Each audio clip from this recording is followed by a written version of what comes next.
Oke, hai semuanya. Long time no see. Jadi ketemu lagi sama aku Oka. Kali ini aku nyalain kamera.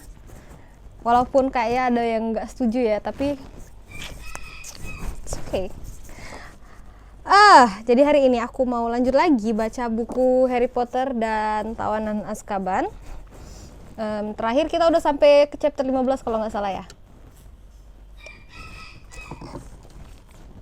Oke.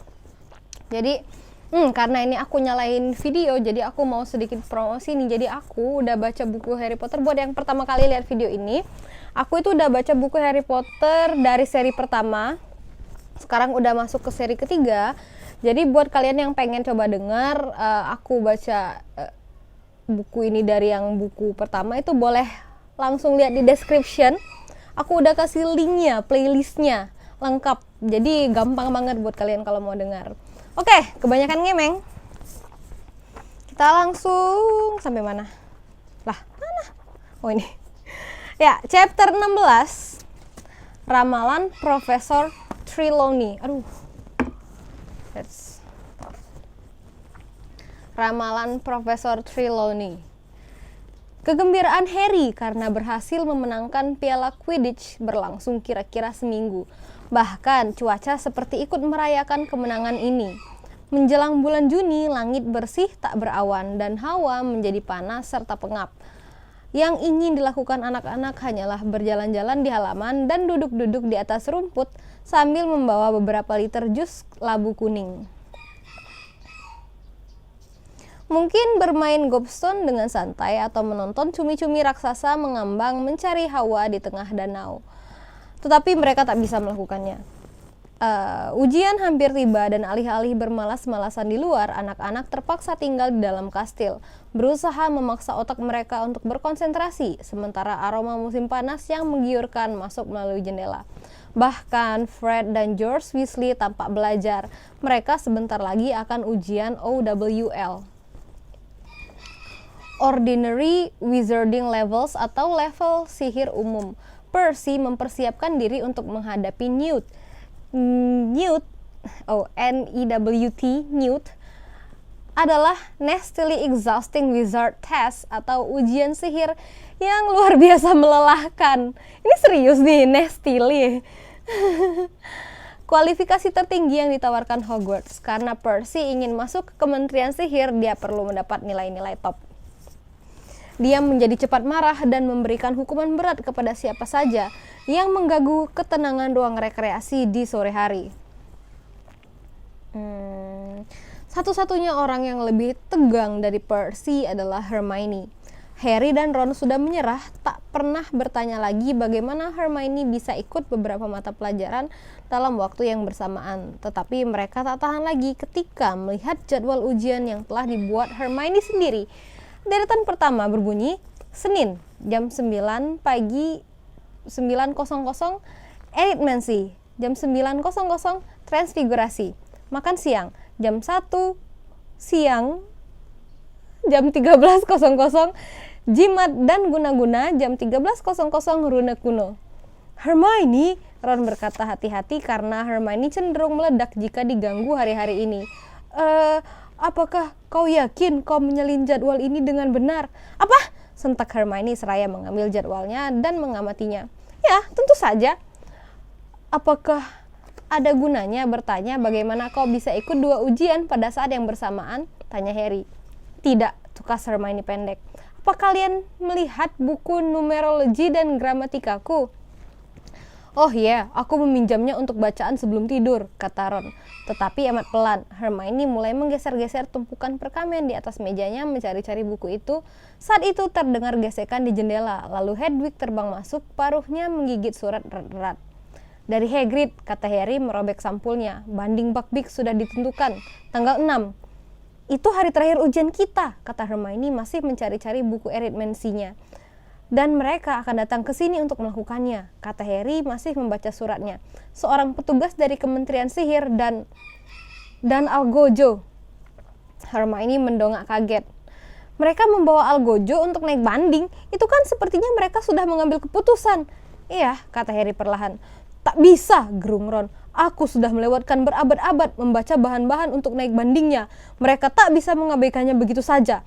Tetapi Harry punya dugaan mengerikan bahwa Komite Pemunahan Satwa Berbahaya sudah mengambil keputusan. Dipengaruhi oleh Mr. Malfoy, Draco yang tampak jelas lesu sejak kemenangan Gryffindor dalam final Quidditch beberapa hari kemudian sudah pongah lagi. Pongah, udah lama banget gak dengar kata pongah.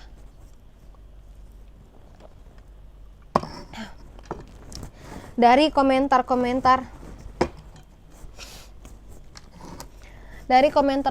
mencemooh yang didengar Harry, Malfoy yakin Buckbeak akan dibunuh, dan Malfoy kelihatan senang sekali dialah penyebabnya. Hanya dengan susah payah, Harry berhasil menahan diri tidak meniru Hermione memukul Malfoy dalam kesempatan-kesempatan ini. Dan yang paling parah dari semuanya, mereka tak punya waktu maupun kesempatan untuk menengok Hagrid karena peraturan pengamanan baru yang ketat masih tetap diberlakukan.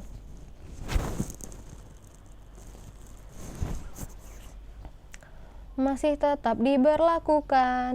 Sampai mana tadi?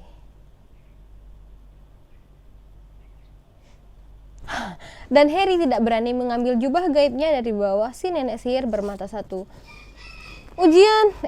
Minggu ujian mulai dan keheningan tak wajar menyelimuti kastil. Murid-murid kelas 3 keluar dari transfigurasi pada jam makan siang hari Senin dengan lemas dan wajah pucat, membandingkan hasil dan mengeluhkan sulitnya tugas yang diberikan kepada mereka, yang mencangkup mengubah teko teh menjadi kura-kura.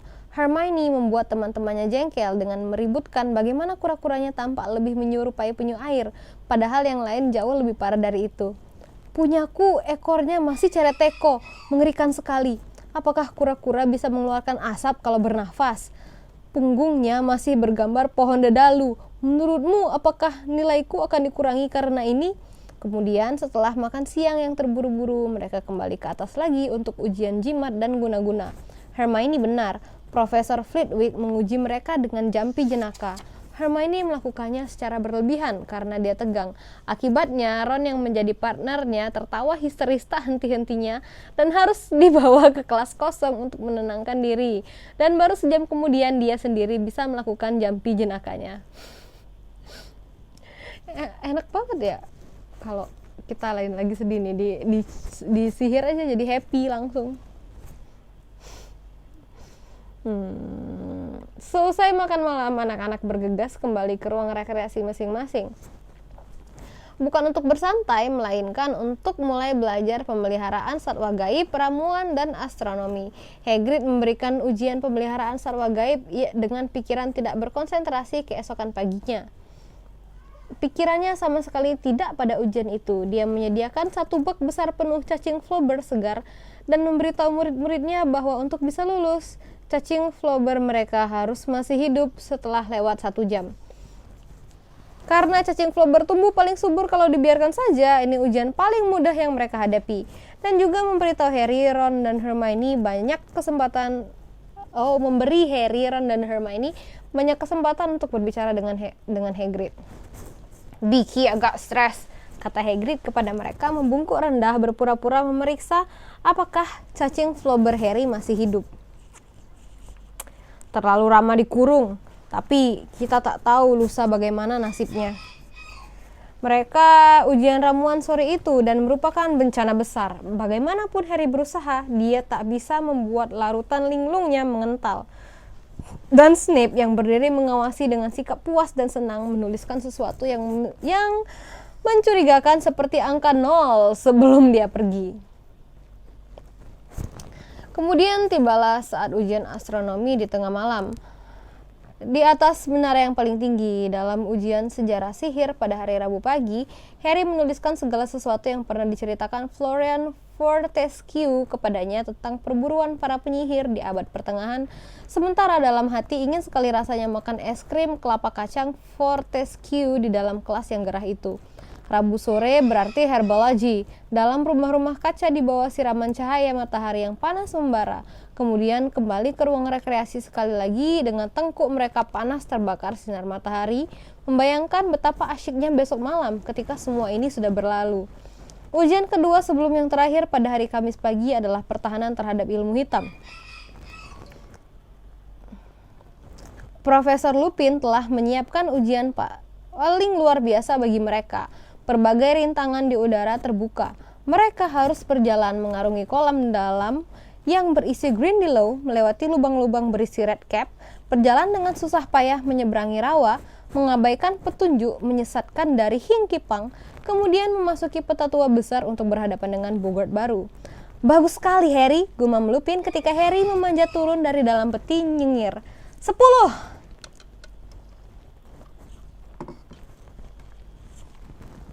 Berseri-seri karena keberhasilannya, Harry tinggal untuk menonton Ron dan Hermione. Ujian Ron berjalan baik sekali sampai dia berhadapan dengan Hinkipang,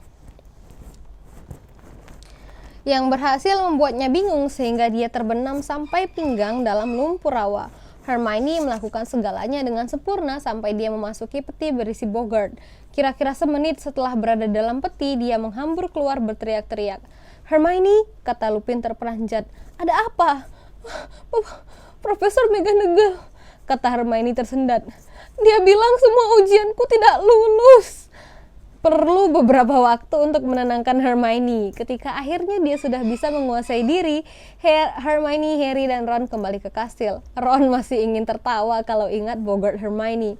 Tetapi pertengkaran di antara mereka dihindarkan oleh pemandangan yang menyambut mereka ketika mereka tiba di undakan paling atas, Cornelius Fudge.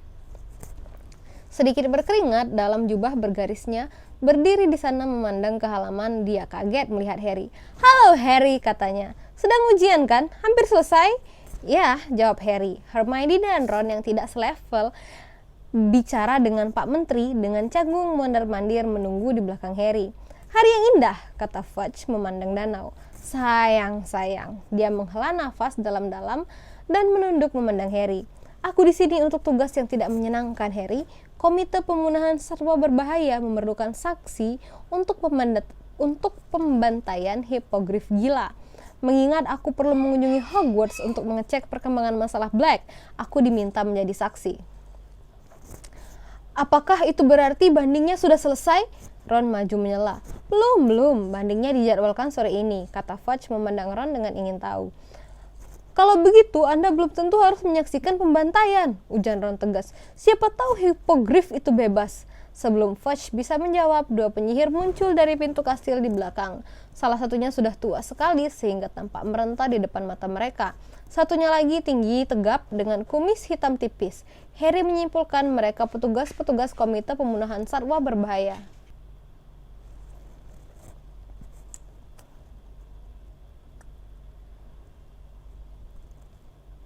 Harry menyimpulkan mereka petugas-petugas komite pemunahan satwa berbahaya.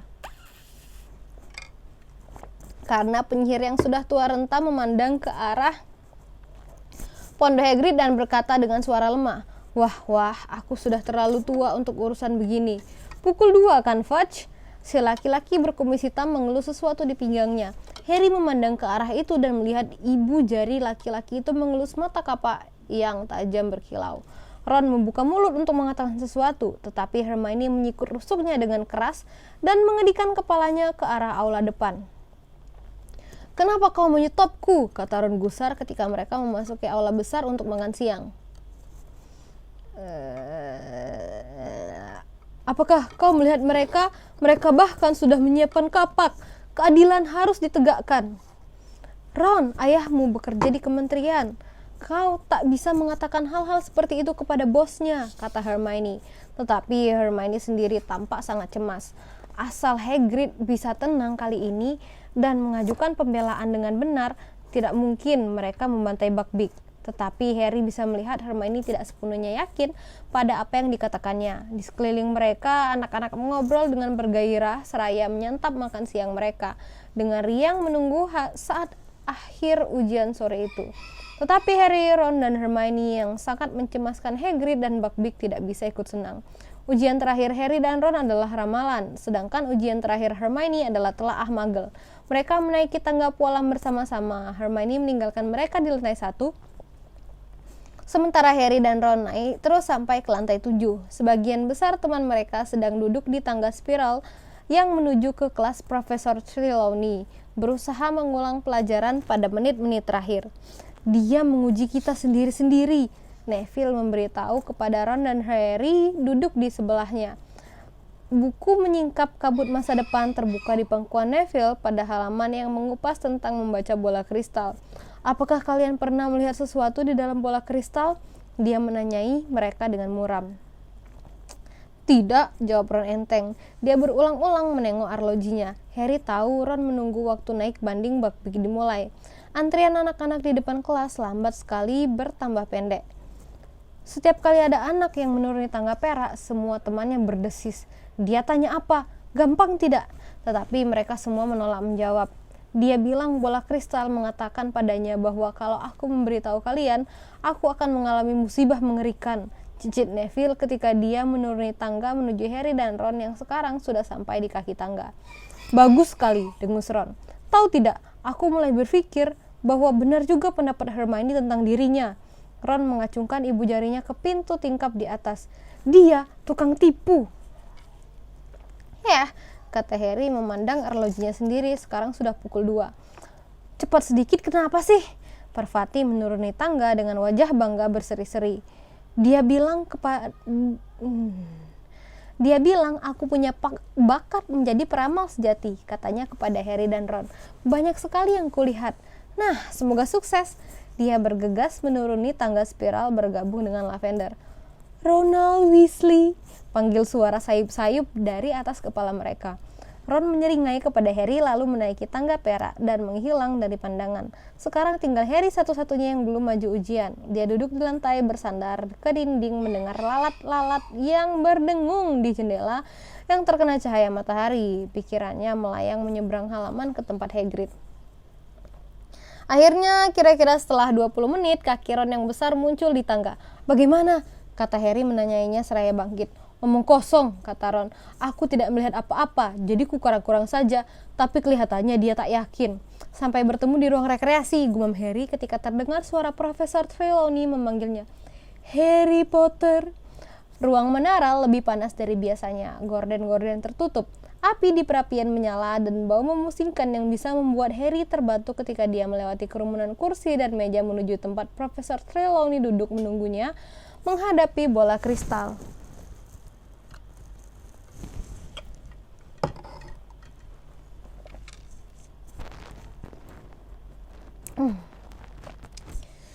Selamat siang, nak. Sapanya lembut. Silahkan pandang bola kristal ini. Tidak usah buru-buru. Kemudian katakan padaku apa yang kau lihat di dalamnya. Harry menunduk di atas bola kristal itu dan memandangnya. Memandang setajam mungkin, mengharap bola itu menunjukkan padanya hal lain selain kabut putih yang melayang-layang. Tetapi tak ada yang terjadi. Bagaimana? Profesor Trelawney memancingnya dengan halus. Apa yang kau lihat? Panasnya ruangan tak tertahankan dan hidungnya pedas gara-gara asap beraroma yang menguar dari perapian di sebelah mereka. Harry teringat apa yang dikatakan Ron dan memutuskan untuk berbohong. Kata Harry. Sosok gelap. Seperti apa sosok itu? Bisik Profesor Trelawney. Coba pikirkan. Harry memutar otak yang terpikir olehnya Buckbeak. Hipogrif, katanya tegas. Wah, bisik Profesor Trelawney menulis dengan bersemangat di perkamen yang bertengger di atas lututnya. Nak, kau mungkin bisa melihat hasil akhir sengketa Hagrid yang malang dengan Kementerian Sihir. Lihat dengan teliti. Apakah si hipogrif kelihatannya masih ada kepalanya? Masih, jawab Harry tegas. Kau yakin? Profesor Trelawney mendesaknya. Apakah kau yakin betul, nak? Kau tidak melihat hipogrif itu menggeletak di tanah? Mungkin. Dan ada sosok samar yang mengangkat kapak di belakangnya? Tidak, kata Harry mulai merasa agak mual. Tak ada darah? Tak ada Hagrid yang menangis? Tidak, kata Harry lagi. Sudah ingin sekali meninggalkan kelas dan udara yang panas itu. Hipogrif itu kelihatannya baik-baik saja. Dia terbang pergi. Profesor Trelawney menghela nafas. Nak, kurasa sudah cukup sekian. Agak mengecewakan, tetapi aku yakin kau telah berusaha sebaik mungkin. Lega, Harry bangkit, mengambil tasnya dan berbalik untuk pergi. Tetapi kemudian, Terdengar suara parau keras berbicara di belakangnya. "Malam ini akan terjadi." Harry langsung berputar. Profesor Trelawney kaku di kursi berlengannya, matanya menerawang dan mulutnya ternganga. Maaf, apa kata Anda?" Tetapi Profesor Trelawney tampaknya tidak mendengarnya. Bola matanya mulai terbalik. Harry panik. Profesor Trelawney seperti sedang menghadapi semacam serangan jantung atau apa. Harry ragu-ragu, sedang mempertimbangkan apakah sebaiknya dia berlari ke rumah sakit. Ketika Profesor Trelawney bicara lagi dengan suara parau yang sama, yang lain sekali dari suaranya sendiri. "Pangeran Kegelapan terbaring sendirian tanpa teman, ditinggalkan oleh pengikut-pengikutnya. Abdinya telah dirantai selama 12 tahun. Malam ini, sebelum tengah malam, si abdi akan bebas dan bergabung lagi dengan tuannya. Pangeran Kegelapan akan bangkit berjaya kembali dengan bantuan abdinya, lebih berkuasa dan lebih mengerikan daripada sebelumnya. Malam ini, sebelum tengah malam, si abdi akan bebas untuk bergabung dengannya, tuannya." Kepada kepala Profesor Trelawney terkulai ke dadanya. Dia mengeluarkan suara seperti dengkuran, kemudian mendadak kepalanya tegak kembali. Maaf nak," katanya seperti melamun. "Panas sekali, aku tertidur sesaat." Harry berdiri terbelalak. "Ada apa nak? Anda baru saja memberitahu saya bahwa Pangeran Kegelapan akan berjaya kembali, bahwa abdinya akan bergabung lagi dengannya." Profesor Trelawney kelihatan kaget sekali. "Pangeran Kegelapan? Dia yang namanya tak boleh disebut." "Nak, itu bukan sesuatu yang boleh dianggap lucu. Berjaya kembali, astaga. Tetapi Anda sendiri yang baru saja mengatakannya. Anda bilang Pangeran Kegelapan." "Kurasa kau juga tertidur, nak," kata Profesor Trelawney. "Aku jelas tak akan meramalkan sesuatu yang tak masuk akal seperti itu." Harry menuruni tangga perak dan tangga spiral, bertanya-tanya dalam hati apakah yang baru saja didengarnya tadi benar-benar ramalan, ataukah itu hanyalah ide Profesor Trelawney untuk mengakhiri ujiannya dengan penuh kesan. 5 menit kemudian dia sudah berlari melewati satpam trol di depan jalan masuk ke menara Gryffindor. Kata-kata Profesor Trelawney masih terngiang di telinganya. Anak-anak berpapasan dengannya menuju ke arah yang berlawanan, tertawa-tawa dan bergurau, menuju ke halaman dan kebebasan yang sudah lama ditunggu. Saat Harry tiba di lubang lukisan dan masuk ke ruang rekreasi, ruang itu sudah nyaris kosong, tetapi di salah satu sudutnya duduk Ron dan Hermione.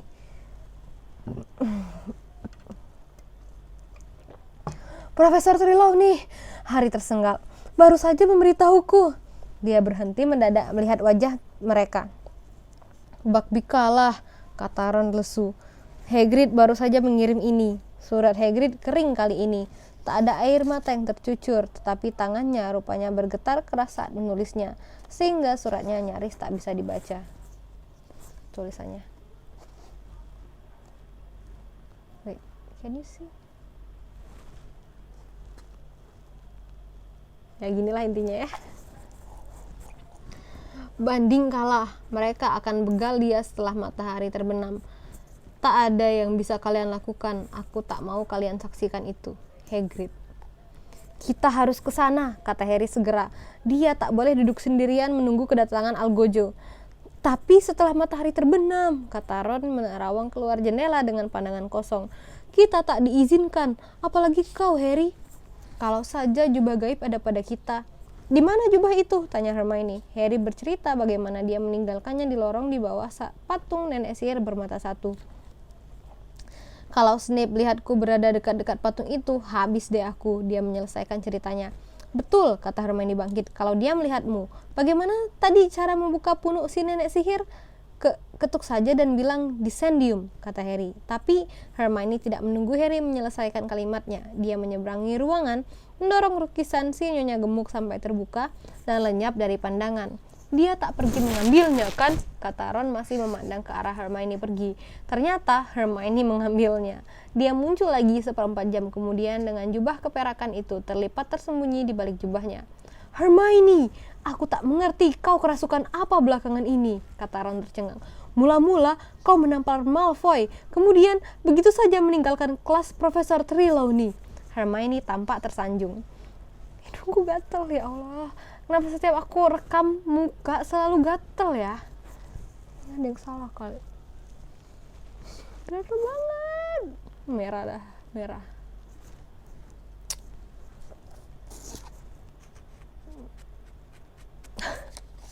Konyol banget.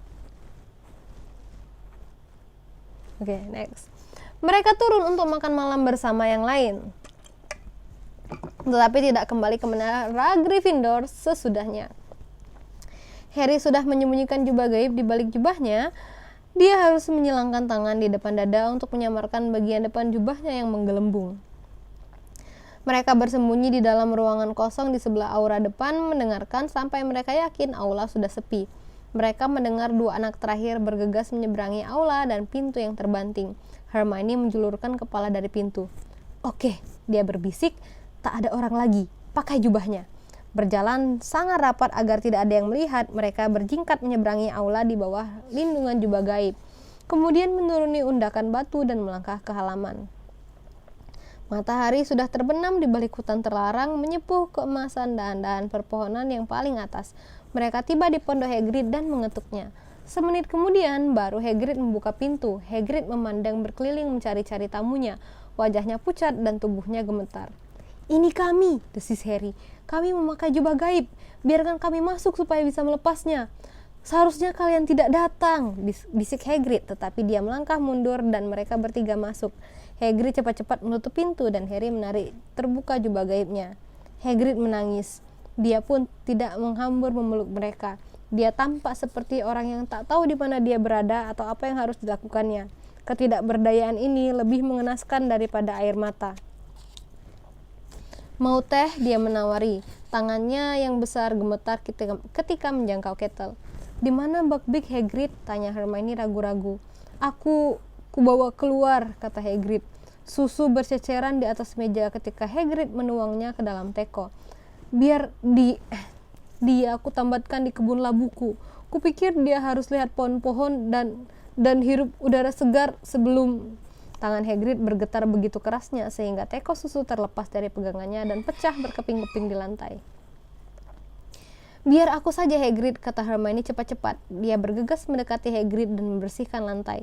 "Masih ada satu lagi di dalam lemari," kata Hagrid, seraya duduk dan menyekat dahi dengan lengan jubahnya. Harry mengerling Ron yang balas memandangnya tak berdaya. "Apa tak ada yang bisa dilakukan, Hagrid?" tanya Harry penasaran, duduk di sebelah Hagrid. "Dumbledore, dia sudah coba," kata Hagrid. "Dia tak punya kekuasaan untuk tolak Komite. Dia sudah beritahu mereka Buckbeak tak apa-apa, tetapi mereka takut. Kalian tahu seperti apa Lucius Malfoy. Ancam mereka kukira. Dan si Algojo, McNair, dia teman lama Malfoy. Tapi prosesnya akan cepat, dan aku akan temani dia." Hagrid menelan ludah. Pandangannya berpindah-pindah cepat mengelilingi ruangan, seakan mencari seserpi harapan atau penghiburan. "Dumbledore akan datang sementara itu dilaksanakan. Tulis padaku pagi ini. Bilang dia mau bersamaku. Orang hebat, Dumbledore." Hermione yang sedang mencari-cari teko di dalam lemari Hagrid terisak, tapi buru-buru ditahannya. Dia bangkit dengan teko baru di tangannya, menahan jatuhnya air matanya. "Kami juga akan menemanimu, Hagrid," katanya. Tetapi Hagrid menggelengkan kepalanya dan yang berambut tebal. "Kalian harus kembali ke kastil. Aku sudah bilang, aku tak mau kalian lihat, dan kalian harusnya tak boleh ke sini. Kalau sampai ketahuan Fudge atau Dumbledore, Harry, kau akan repot." Air mata sekarang membanjiri wajah Hermione, tetapi dia menyembunyikannya dari Hagrid. Menyibukkan diri membuat teh. Kemudian, ketika mengambil botol susu dan menuang isinya ke dalam teko, dia memekik. "Ron, astaga! Mana mungkin? Ini Scabbers!" Ron terpana memandangnya. "Kau bicara apa?" Hermione membawa teko susu itu ke meja dan membaliknya. Dengan cicit panik dan geragapan berusaha masuk lagi ke teko, Scabbers si tikus meluncur jatuh ke atas meja. "Scabbers!" kata Ron bengong. "Scabbers, ngapain kau di sini?" Ron menangkap tikus yang memberontak itu dan mengangkatnya ke arah lampu. Scabbers kelihatannya merana sekali. Dia lebih kurus dari sebelumnya. Bulunya banyak yang rontok meninggalkan petak-petak botak lebar, dan dia meronta liar di tangan Ron, seakan panik mau melepaskan diri.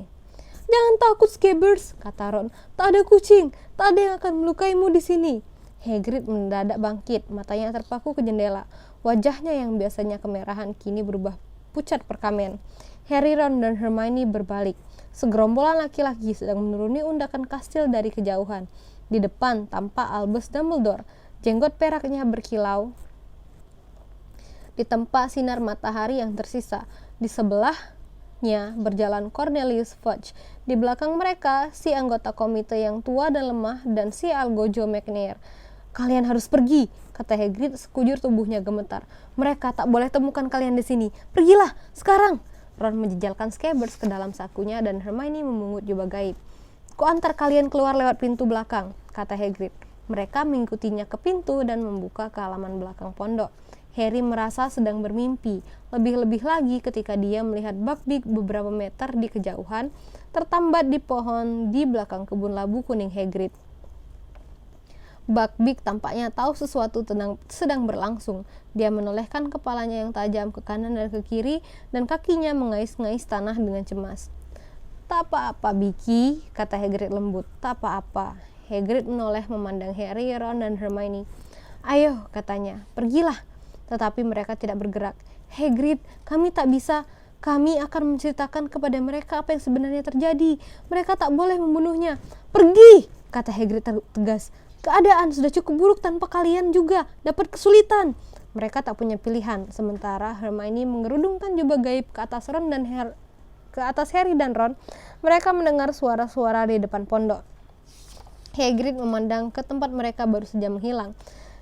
Cepat pergi, katanya parau. Jangan dengarkan. Dan dia melangkah kembali ke dalam pondoknya. Ketika terdengar ketukan di pintu depan, perlahan seakan dalam keadaan trans mengerikan, Harry, Ron, dan Hermione mengitari pondok Hagrid. Setiba di bagian depan, mereka mendengar pintu depan terbanting menutup. Ayo cepat, bisik Hermione. Aku tak tahan, aku tak tega. Mereka berjalan menaiki padang rumput landai menuju kastil. Matahari menggelincir turun dengan cepat. Langit sudah berubah warna menjadi keabuan bernuansa ungu. Tetapi di arah barat masih ada sinar kemerahan. Ron mendadak berhenti. Oh, Ron, ayolah, desak Hermione. Si Scabbers, dia tak mau diam. Ron membungkuk, berusaha menahan Scabbers di dalam sakunya. Tetapi si tikus mengamuk, mencicit seperti gila. Menggeliat dan menggapai, berusaha menggigit tangan Ron. Scabbers, ini aku, idiot, ini Ron, desis Ron. Mereka mendengar pintu membuka di belakang mereka dan suara-suara laki-laki.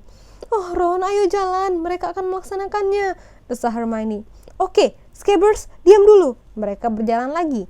Harry seperti Hermione berusaha tidak mendengarkan gumam-gumam di belakang mereka. Ron berhenti lagi. Aku tidak bisa memeganginya. Scabbers, diam, semuanya akan mendengar kita. Si tikus mencicit liar, tetapi tidak cukup keras untuk mengatasi suara-suara yang terdengar dari arah kebun belakang Hagrid. Terdengar suara laki-laki hening, dan kemudian tanpa terduga siutan ayunan dan hantaman kapak. Hermione langsung terhuyung cemas. Mereka sudah melakukannya, dia berbisik kepada Harry. Aku tak percaya mereka membunuhnya. Dan itu dia akhir dari chapter 16. Yeay, habis. Oh, enggak terlalu panjang ya ternyata. Cuma setengah jam loh.